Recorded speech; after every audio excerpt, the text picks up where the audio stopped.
have a whole chain of villages in this area along Wadi Kelt, which is the ancient border between the tribes of Benjamin and the tribes of Judea. And down there in the valley, we see Jericho. And after Jericho, we see the dark line of the Jordan River. This is the exact place where the sons of Israel with Joshua crossed the Jordan when they came after 40 years in the desert. They crossed the Jordan and the walls of Jericho were tumbling down.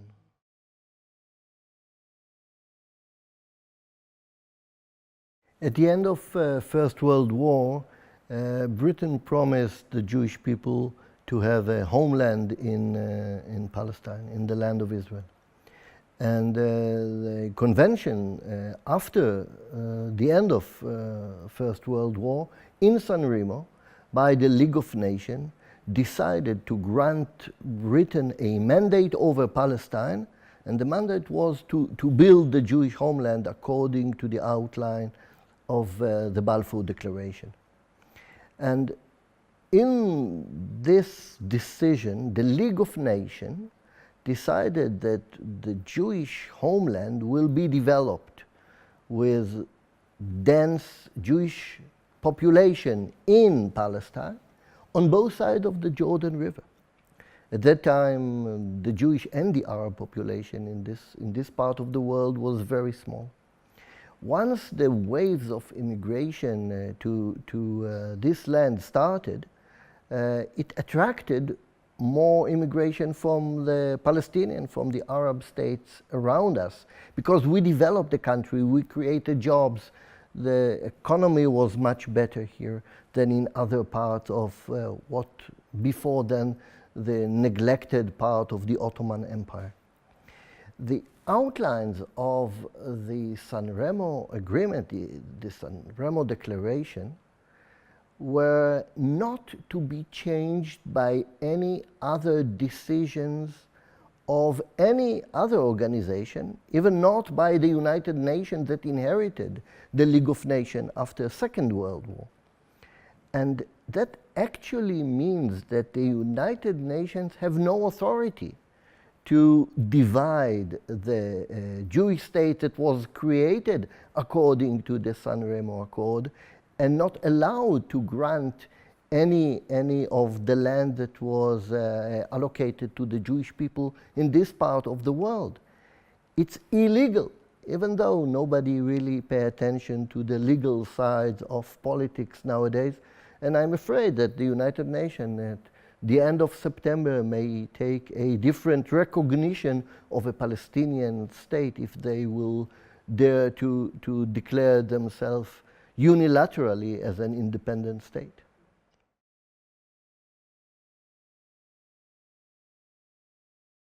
In 1947, Britain decided that they had enough of the mandate. It's too difficult for them. They can't settle the conflict between the Arabs and the Jews in this land.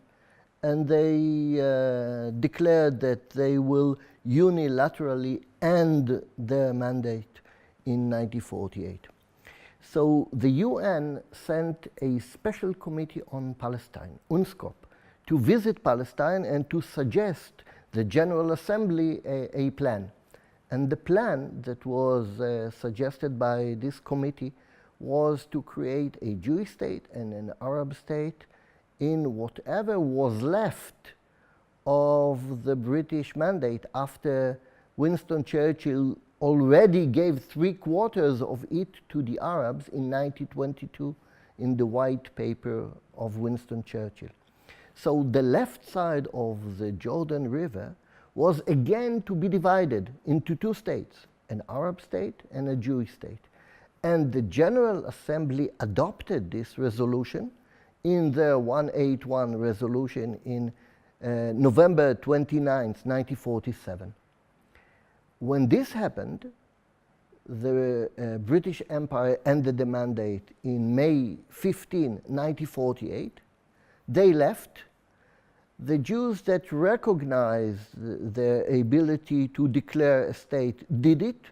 The Arab rejected the 181 resolution of the United Nations and invaded the newly born Jewish state. They didn't want to create their own state, they want to take everything.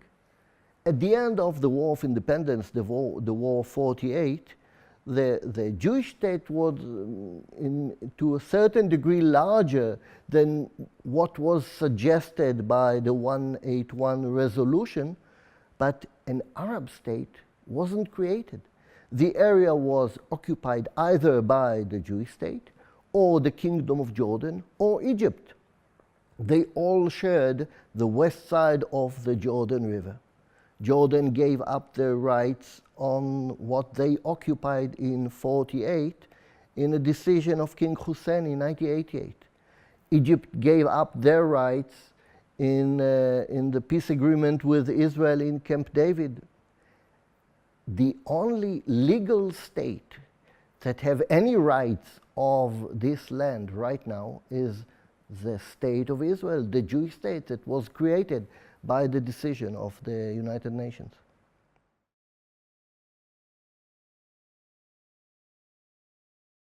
Borders all over the world are usually the result of the condition of the end of a war and the peace agreement that followed. All the borders in Europe were created like that. They were changed. They were changed after the war in 1870. They were changed after First World War and changed again after Second World War, and now they changed again after the war in the Balkan. And after the nations look at the end result of the war, they may reach an agreement about the border. The borders in Israel only partially agreed upon by the sides as a result of a previous wars. We have an internationally recognized border with Egypt. These were the ceasefire lines and the international borders of 1903 and the ceasefire lines of 1949 that later were adopted by both sides, and we have peace agreement. This is an international border. We have an international border with Jordan. That's the Jordan River. We agreed upon in the peace agreement. We have an international border with Lebanon, even though we don't have peace agreement, because this is an older border that was drawn by the Sykes-Picot document toward the end of First World War between Britain and France. But we do not have any recognized border between us and the Palestinians, because they were never a side to any of these wars or any of these agreements. What we call the 67 borders were only the ceasefire lines between Israel and Jordan at the end of the War of Independence. And the ceasefire agreement that was signed in Rhodes specified that these are not the final borders, and these final borders should be agreed upon in any peace agreement. We do not have peace agreement. That's for the 67 lines have no international meaning by the international law. They are not borders.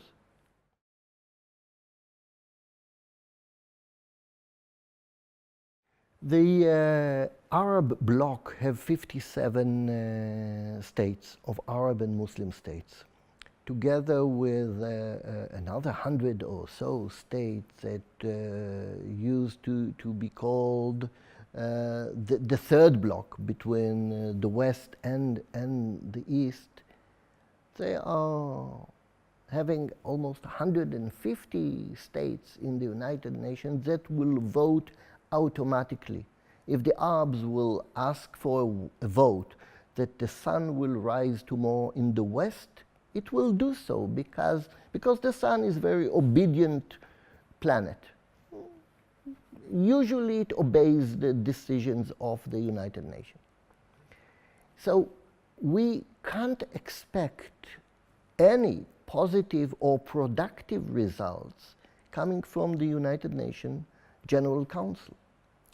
It's a little better, not always, but a little better with the more responsible powers that are represented in the Security Council. And, but in the Security Council, we are totally dependent on our friends that have some veto power to prevent any irresponsible or unlogical decision. Therefore, when the Palestinians will go to the Security Council to ask to become members of the United Nations, and a state cannot become a member of the United Nations unless the Security Council recommends it, we expect United States to veto such a suggestion, to veto such a resolution, and to prevent them from becoming a member of the United Nations. We cannot trust that the United Nations will vote on the General Council, that they will vote against a Palestinian state, but still they'll be recognized as a state, but not a member of the United Nations.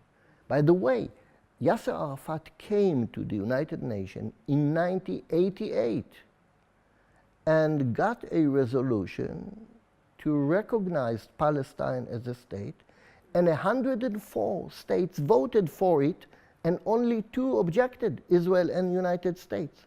So officially, they are a state. Nothing of it happened on the ground. And such steps only contribute to more and more frustration. The Palestinians expect something miraculous to happen after the United Nations resolution to recognize them. When nothing will happen practically, they'll become more and more frustrated. I'm afraid that such frustration will lead to another collision, another bloodshed, another violent conflict that can be prevented if we just stop them from going there and build such unrealistic expectations that will lead them nowhere.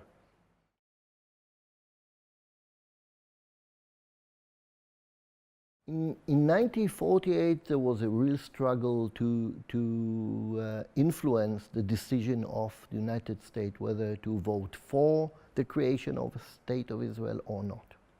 And President Truman eventually decided to vote for it.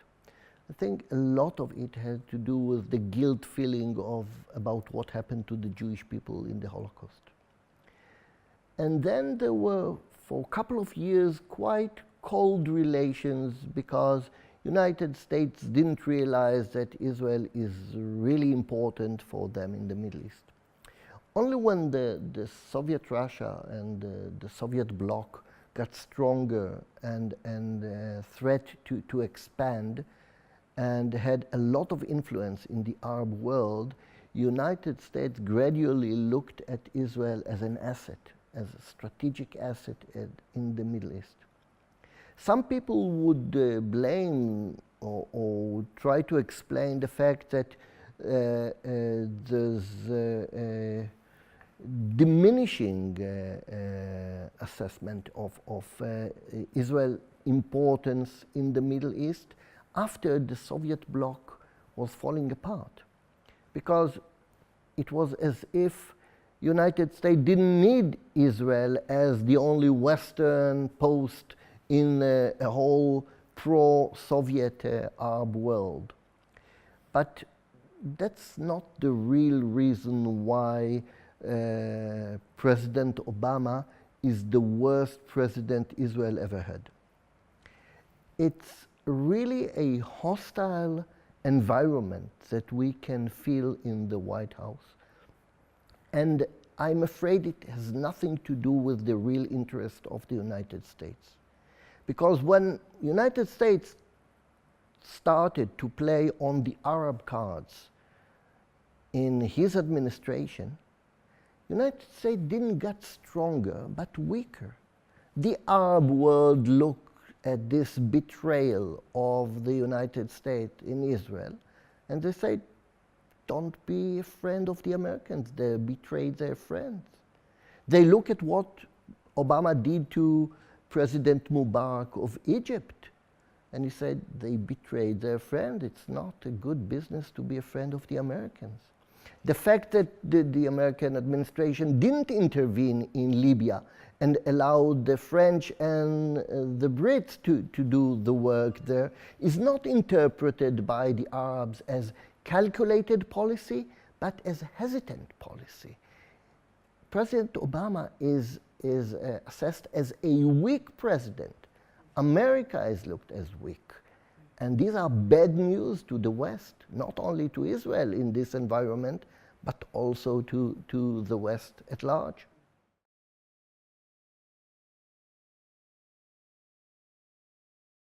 I'm afraid the first 2,000 years of relations between Christianity and Judaism weren't very good. And history is full of persecutions and pogroms and exiles and inquisition and just name it. So a lot of Jewish people were very suspicious when they realized that we actually have friends among Christians.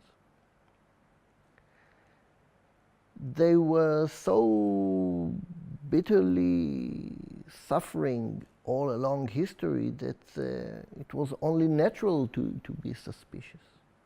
And still there are people who say they are not really your friends, they just want you when Messiah will come, they want you to be baptized. But we don't have too many friends in the world. And we must understand that philosophies are changing, religions are changing. People have different views about their own religions and about their own belief. And there's a real common shared values among Judaism and Christianity. I think that in the last 2,000 years they were misinterpreted. There's no religious obligation for any Christianity to hunt Jews. But after this was understood by millions and millions of people, really Bible-loving Christians, that read to the letter what's written in the Bible, and they understand that the flourishing of the Jewish people in their homeland is essential to the mutual development of both religions.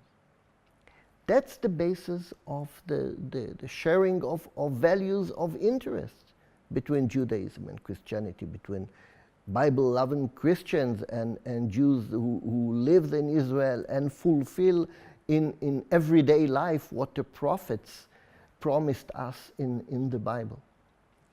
And when we meet more and more of such friends, sometimes we are confused, because some of you are more Zionists than some of my friends in Israel, because they live what's written in the book, believe in what's written in the Bible to the letter. And some secular Jews that think that the world works only by interest and by logical motivation of people are confused, because they don't know exactly what they are doing here.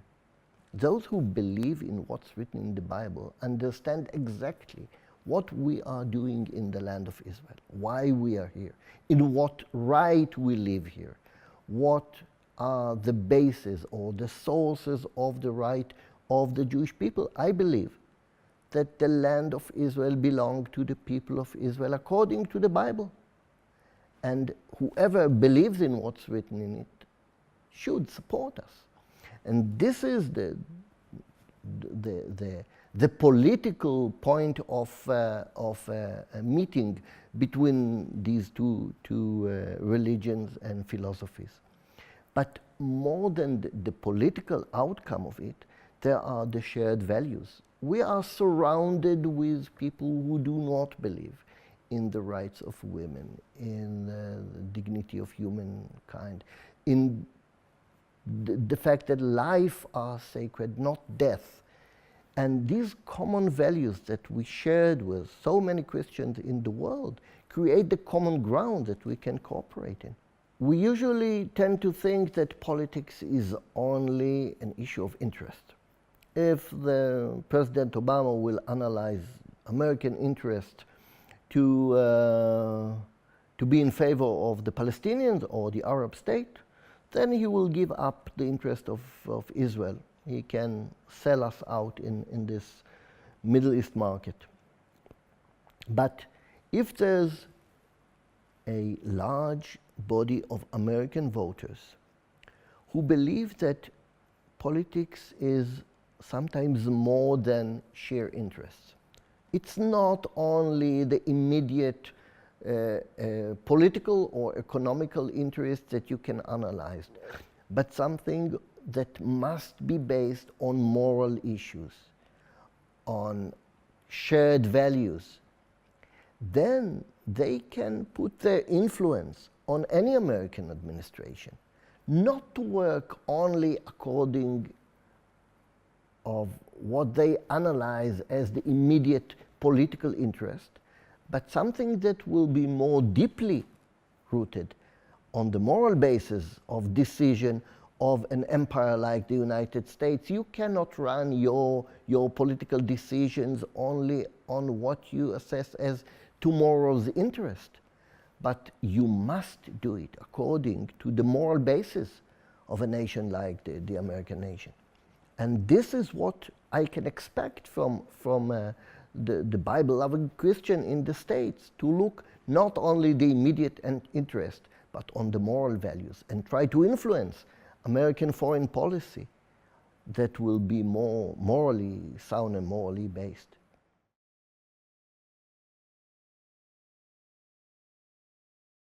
It's heartwarming when I come to a church and I see thousands of people who support Israel unconditionally because of the very idea of the fulfillment of the prophecies that they read in the Bible, that they could see in their own eyes. The Jewish people came back and created a state and flourish here. And this unconditioned support is amazing. It's amazing because we are used to a hostile world, because we almost expect blows from everywhere. We experienced it in the Middle East, we experienced it in Europe, everywhere in the world, and it's surprising and amazing to feel the warmth, to be able to see the support, to be able to measure the impact of such a support on the political arena. So it's morally encouraging and politically helping, and that's why I will try to have more and more of this.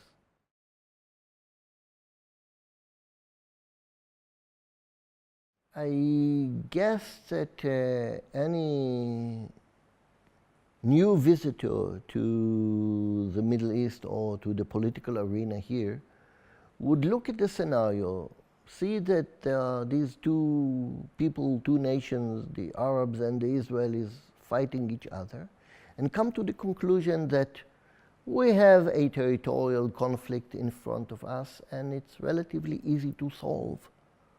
The Germans and French had territorial conflict of Alsace-Lorraine. At the end of the First War, Second War, eventually they settled upon the border, they drew a border on the map, and the territorial conflict is solved. So they tried it in the Middle East as well.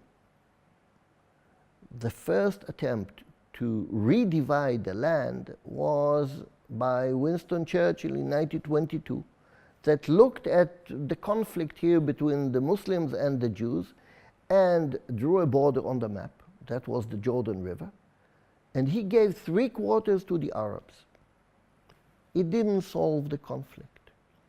Another set of riot, another time of bloodshed and violent collisions. And another international committee arrived in the arena and suggested a new map. It didn't solve the problem. So another international committee came, and each committee, each attempt to divide, to further divide the land, ended in a war or bloodshed. The most famous attempt to divide the land was the 181 resolution of the United Nations in 1947 that ended in the War of Independence, with thousands of Jews and Arabs killed on both sides. And it didn't solve the problem.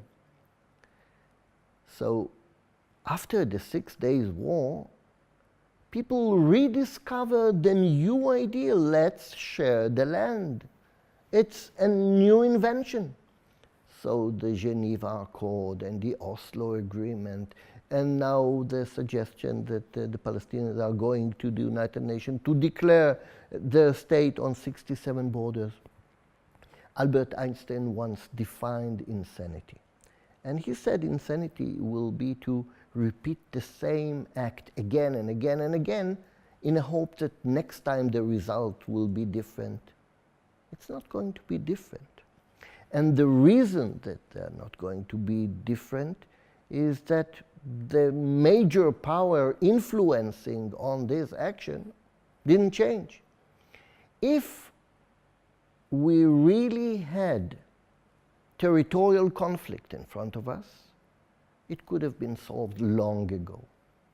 The fact that it doesn't, we misdiagnose the disease, therefore the medication that we prescribe is not going to work because it's not a territorial conflict. This is a religious war. Does anybody really believe that if the Palestinians will have a state in 67 border, Mahmoud Ahmadinejad in Iran will stop producing nuclear weapons? It's the very fact that there's a Jewish state exists in the land of Israel, what he called Palestine, that bothers him. It's the religious obligation to declare jihad against any infidel.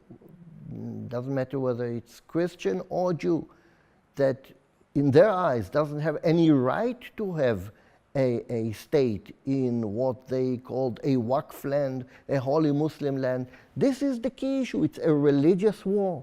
I'm here because of the Bible. They declare war of us because of the Quran. It's a religious collision. And you can't solve a religious war by drawing a border on the map. It doesn't work. It could be nice, but it doesn't work. And we keep eluding ourselves, promising, building a level of expectation that if we just be more flexible, if we'll move the border a little bit towards here or toward there, if we'll recognize the right of the refugees to come back, then we will have peace. We are not going to have peace. Religious wars in Europe were gradually settled after hundreds of years by mutual recognition that they are going nowhere and nobody will influence the other one. Not by drawing a border on the map. It's educational. It's top of incitement that may build the ground for future mutual recognition, not by unilateral decision or creating an artificial state. Therefore, if we will keep banging our head in the same position, in the same point in the wall, that's insanity. If we recognize that this is a religious war and we can't promise peace, we can try to contain the conflict, to reduce the level of friction, to find formulas, to resettle the refugees so there will not be a very easy fuel to keep the flame so high. It's very easy to find the suicide bombers if you are a refugee living by $500 per year per capita. But if you resettle the refugees, there's one simple step that can be done. There are two international organizations that deal with refugees globally. One is a very good organization, one is a lousy organization. There's United Nations High Commissioner for Refugees that deals with refugees all over the world. And there's UNRWA, who deals only with Palestinian refugees. The United Nations High Commissioner for Refugees dealt with about 40 million refugees since Second World War. And it's a lousy organization. They lost all their refugees. UNRWA, on the other hand, is a flourishing organization. They started with 600,000 refugees. Now they have 5 million. It's a wonderful organization. Let's give UNRWA to deal with all refugees in the whole world, and within 10 years we will have 500 million refugees all over the world. I mean that if we, in a single step, stop support UNRWA and give the treatment of the Palestinian refugees to the United Nations High Commissioner of Refugees, that we can solve the problem of the Palestinian refugees within 5 years. Resettle them, rehabilitate them, not keep them and send them money of American taxpayers just to keep the incitement goes on in the educational system. That's insanity. For 64 years, American taxpayers pay money to a Palestinian school run by UNRWA only to teach them why they should hate the United States and why they should act against it and why they should send terrorists all over the world to hurt American interests. That's insanity. We can solve this problem in a relatively easy step, but this takes courage. This takes confrontation with what the Arab states will openly say, even though in closed room they may say differently. But we must resettle refugees. And if we understand that there's already a Palestinian state in existence, that Jordan is Palestine, that Jordan that was created on 3/4 of the Jewish homeland, promised in the British Mandate, not to mention what was promised to us in the Bible, but there is a Palestinian state in Jordan. 80% of the population in Jordan are Palestinians. So they have a de facto state. If tomorrow morning or in 6 months' time, a revolution like what happened in Cairo will happen in Amman, then all of a sudden we will have a Palestinian state. We will have to recognize them as the Palestinian state, to help them, to develop them, to invest money in them. But it will be much less the amount of money we invested in the past 64 years only to eternalize the problem instead of solving it. Jordan is Palestine. And if we will work according to these lines, according to this policy, we will be able not to have peace, but to contain the conflict, to reduce the strong needs to enlarge the flame, to make it a violent war all the time. We will be able to create such an atmosphere that maybe in a generation or two, we will be able to create the condition to solve or to resettle the religious conflict that we actually have here. I use 2 medical analogies. I'll give you both of them, and you can do whatever you... Most all of the people expect the conflict of the Middle East to be solved immediately, right now, by an agreement. We tend to forget that the most common diseases are uncurable. I know how to treat diabetes. I don't know how to cure it. I know how to treat hypertension. I can't cure it. I can contain. I cannot cure. Still, people expect the conflict between Muslims and Jews in the land of Israel to be solved, to be cured. They cannot imagine that some of these conflicts are chronic conflicts that can and should be contained, and the attempts to solve it miraculously are only going to lead to more frustration and to more violence. And in an attempt to explain the nature of the conflict in the Middle East, I I usually use my medical background. I'm sure almost everybody had sore throat.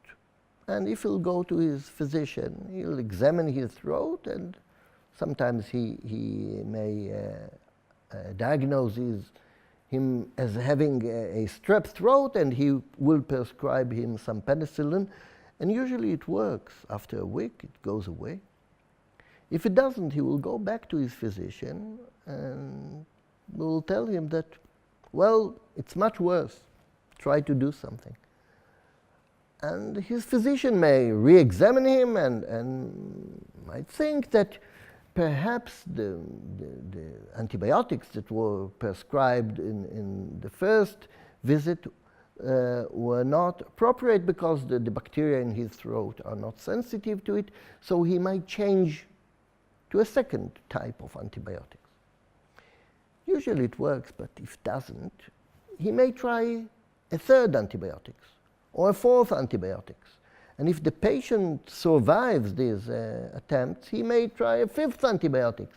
But the reasonable physician must stop after the second attempt and think, why it doesn't work? Maybe I misdiagnosed the disease. Because if I misdiagnose the disease, and this is not a strep throat, but something else, antibiotics are not going to cure it.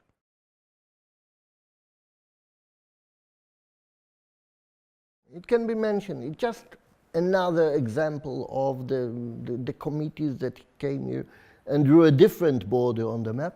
What was interesting in Peel committee, if you want to talk about it, that they actually recommended transfer of Arabs. Moving of large masses of people away from the Jewish state in order to solve the conflict. It wasn't accepted, but it wasn't a Jewish suggestion, but the British nominated committee that came here in order to solve the conflict, and they recommended transfer of Arabs. And the British Labour Party adopted the idea because they were the opposition at that time. We always have much better relations with oppositions. I don't know why.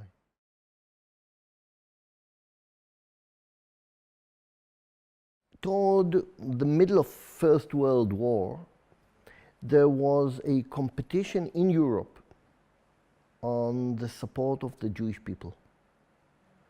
Not only the Jewish citizens of Germany and Britain, because they were naturally drafted to the war, but their influence in the United States and what was considered the Jewish money that played an important role in the finance world. So Britain decided to embark upon a pro-Jewish policy in order to get the support of the Jewish people in the world. And the Balfour Declaration that was published in 1917 toward the end of the war promised that after the end of the war, when it was very clear that the Ottoman Empire is falling apart, it will never be recreated as an empire, the decision was to allocate the Jewish people the parts of the previously Ottoman Empire according to the demands of the Zionist movement that was very active in Europe toward the end of the 19th century and the beginning of the 20th century. And that was the Balfour Declaration. It might be interesting to know that the German government was working on something very similar to the Balfour Declaration at that time, but the Balfour Declaration was first, so the Germans abandoned their plan. And in this plan, they promised the Jewish people to build a Jewish homeland in the land of Israel. After First World War and the convention that followed it, the peace convention in Paris and in San Remo, the body of nations that was created, the League of Nations that was created under the tremendous work of President Wilson, decided to embrace the Balfour Declaration and to grant Britain a mandate over this piece of world, and the charter was to build the Jewish homeland. And the borders that were outlined were the borders of the British Mandate, which is all the Kingdom of Jordan of nowadays and everything that is west to the Jordan River. Both sides of the Jordan River were included in the San Remo Declaration in 1920. The Arabs didn't like it. They started a whole set of riots.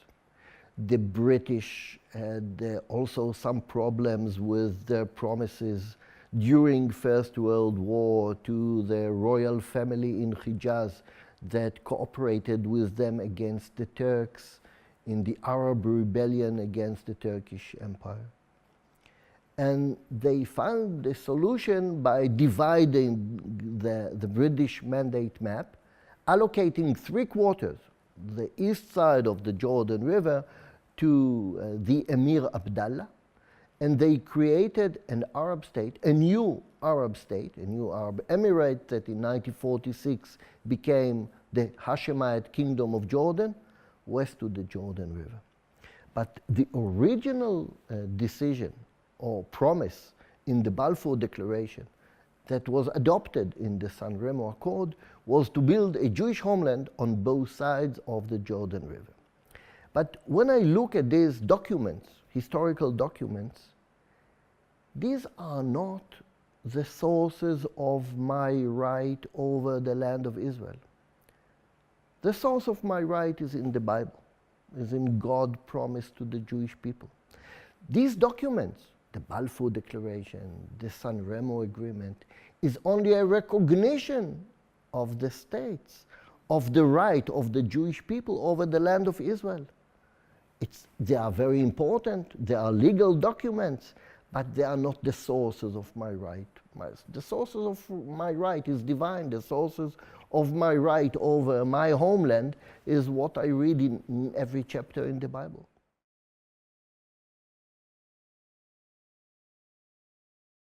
My father was an historian, a philosopher, a rabbinical scholar, and maybe 25 or 30 years ago, near Beit Shan, an ancient city in the Jordan Valley, a beautiful head of the Roman Emperor Hadrian was found. Hadrian was the Roman emperor who defeated the rebellion of Bar Kokhba, totally destroyed the Jewish community in Israel and exiled whatever was left of it in the 2nd century.